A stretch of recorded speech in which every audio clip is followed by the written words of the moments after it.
Hey guys, it's Tom Box and it's March, which means it's time for... It's Friendless Prediction Time.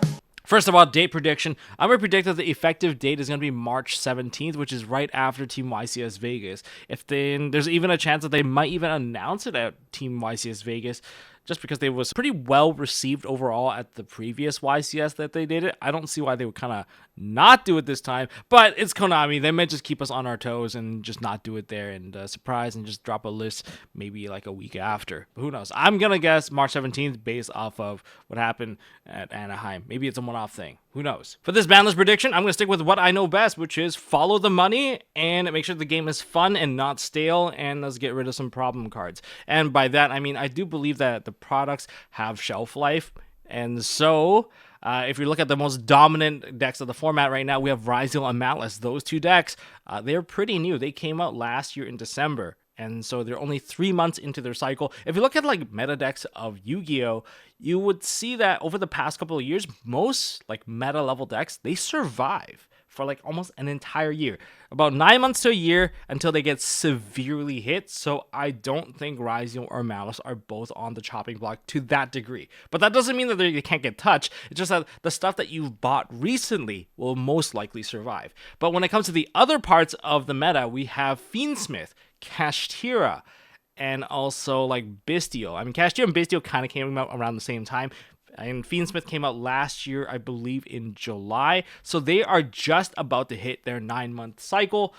I do believe that they are on like a heavier chopping block now, and also like some of the more recent releases on that fusion monster. No one really played it. They could probably cycle it so that we can play it, but it's gonna come at a very major cost within the engine. I do believe that they might even try something like that, just so that they're not printing stuff for no apparent reason. Okay, so that's going to be the angle I'm taking with this current banlist prediction. And we're going to start with all the cards going down. And at the end, at the bottom, that's going to be every single card that could potentially go up in number. All right, so let's go. For banned cards, I have 4 cards. I have Bistio Magnemite, Moon of the Closed Heaven, DDD Wave Hiking Caesar, and Mulan Glacia. Okay, so these 4 cards, most of you guys would probably agree that, hey, at least 3 of these probably deserve to go. But hey, why are you hitting Bistio Magnemite? It's just a hand trap. It's 2,500. Yeah, it's 2,500 that surges for another body. It got limited for a reason, and I think it's about time for it to go. In terms of lifespan, it's existed since like Darkwing Blast, like 2022, like 2022. It's been a long time, so it's not even a matter of shelf life anymore. It's been reprinted, but it's just because it generates so much, and it's such strong anti-light dark graveyard disruption. Generates an additional body, gives you the Druid Swarm, it gives you the answer, it gives you the surge, it gives you like 5,000 worth of damage. It's the one to go, and it essentially searches for any dragon monster, which is a bit ridiculous. But I'm just saying, this is likely the card that probably needs to go if they wanted to let those Blue Eyes players feel a little bit more success. Call it hand-holding if you want, but there's a lot more graveyard-based decks that are going to need that assistance. And this particular banlist prediction also touches upon Fiendsmith, and if you're going to hit Fiendsmith that heavily, leaving the Bistio, it doesn't seem to make much sense. Rather keep the newer product, and if they want to push people to play some of the Fiendsmith cards that we couldn't even touch, this card likely is one of the cards that has to go. Next, we have Moon of the Closed Heaven.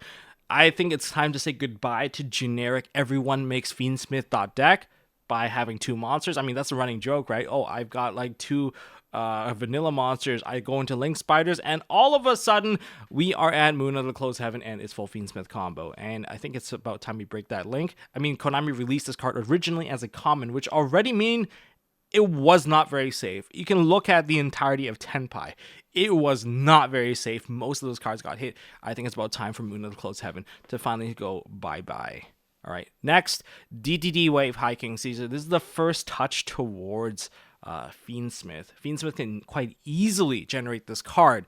However, because there is a certain card that I'm choosing to kind of bring back, this card needs to go because rank 6s will be way too easy to make, and this is usually just everyone's go-to, and Nibiru has never been easier to play around, to be honest. It requires like double hand trap. Yeah, sometimes you're going to need a little bit more than that. So yeah, it's going to be Wave Hacking Caesar. It's just so oppressive anyway. It's like 2 summon-based disruption.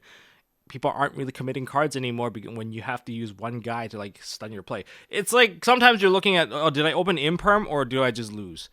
And finally, we have one Mulan Glacia, the Elemental Lord. Okay, this might be biased on my end, but no one really likes getting their hand ripped apart. And for a Mermail deck that's capable of just cycling whatever, and with the Atlantean Dragoons being able to push it so hard into searching this card, you're playing at a significant disadvantage when going first against mermails, like Atlantean mermails. It's ridiculously hard to play against them unless you have Droll. Unless you Droll them, you're not gonna have a really good time because your hand is gonna get ripped apart. I've hand trapped them many times. It doesn't really matter because one Ash doesn't stop anything. You need almost 2, if not 3, 4 hand traps to actually disrupt their play. Mulan Glacia just takes away too many options midway through. It's just very difficult. So those are the cards I am predicting that likely aren't off the table when it comes to getting banned. All right, for cards going down to 1, we're starting off with Fiendsmith Engraver. It's going to be your 1-of-1 card combo. Technically, you have 2 ways to start the 1 card combo. Fiendsmith Tract as well, which is also limited down to 1. Consider it as like a step in OCG's direction. It's just so powerful. It is the 1 card combo that everyone has to commit to. And once you commit most of your hand traps towards a Fiendsmith combo, and if they follow it with one more thing, and this is very common with like Malice Fiendsmith, you drop so much hand trap onto like the Engraver, the Sequence, whatever it is that you're dropping on, and all of a sudden you have to deal with like a Malice combo that's just full comboing you. It doesn't feel very good. It doesn't feel like you have even options to play, which is why we're going to be shrinking down the older engine of the bunch, which is going to be Fiendsmith. Okay, so Fiendsmith is likely going to be the one to take a hit, I think, and combine that with Tract so that there's only going to be 1 Fiendsmith, 1 Tract. So if you still want to play Lure, you top deck Lure, ooh, it's just not going to feel so good. Then there's Bonfire. This is obviously a business decision. Why did Bonfire live so long? Like, oh, it was like in rarity and all those other things. Well, to be fair, I mean, Bonfire likely sticked around a little bit longer because not only was it like really strong during Snake Eye format, but because Ryzeal came out and it's a way to keep people playing Ryzeal. Like, we want a consistent deck, we want to be able to feel like we're winning. Bonfire was the way to go. We get to search our X, we get to search our Ice, but with 7 Tachyon coming out and wanting people to buy that secret rare, this is going to get limited. And it's going to essentially match OCG. This is probably a business decision, but it's also a balance check because you don't want a deck to have 6 Rotas. And we're likely going to see 6 Rotas at Team YCS, and we're going to see the power of pure Ryzeal there. That is, if only Odeon can say something about that. The new Odeon deck, of course. I'm really excited for that one. Then there's Allure of Darkness. This is just another card. Again, both Bonfire and Allure of Darkness came out in Rarity Collection-based sets, so I wouldn't be surprised if this one also took a hit. But in terms of like generic fairness, I'm not talking about like the highest skill level player, but even the generic Malice player, if they're playing Allure, it's like drawing them 2 cards and they get a free summon out of it too, because it's going to be banishing one of the Malice monsters, which is really good. Now, if Fiendsmith's taking such a huge hit, well, we can't make it so that they're like almost impossible to play, and we still want to keep the graveyard list still available for people to kind of get access to. So Druid Swarm and Baldrake are going to be like the indirect hits. Well, technically they're direct hits towards Malice as well. Same with the Bonfire, and eventually someone's gonna fix this up, I believe. But these are significant hits towards those decks, but it's not gonna touch anything towards those main decks. Like, you're not touching any of the Malice Rabbits, you're not touching like their trap, you're not banning any single one of their trap cards, you're not touching their extra deck, you're just touching their support, and these are the ones that are likely going to be the generic ones to be touched by the format. And for semi-limits going down, it was really hard to even put an Ice Ryzeal in here considering the stuff's so new, but putting Ice Ryzeal here and the Bonfires down, essentially you lost many copies and consistency, so that you're kind of forced into getting those 7 Tachyon. Yeah, that's all it is. I could have put a Malice card in here too. It could have probably been like a White Rabbit or Dormouse. But then the thing is, those cards are so new, they are not really worthy of taking a significant hit like that. And also, they were printed at pretty high rarity, so likely the lower rarity card is the one that's going to take a hit, and so it probably would be Dormouse. And if they were to hit Ice Ryzeal like this, it's kind of like taking away 3 copies of it just because the 2 Bonfires are kind of count towards that as well. Now, this is kind of the one weird hit, which is kind of like, hey, saying, yeah, I noticed that you guys are doing really well, so we're just going to take 1 out just to kind of alter your deck list a little bit, but it's going to be Atlantean Dragoons. This is an old card, so it's not going to be surprising if they do hit it, but if Mermail ever does get to like a super successful level, you can expect that Atlantean Dragoons is the first card to kind of go to 1.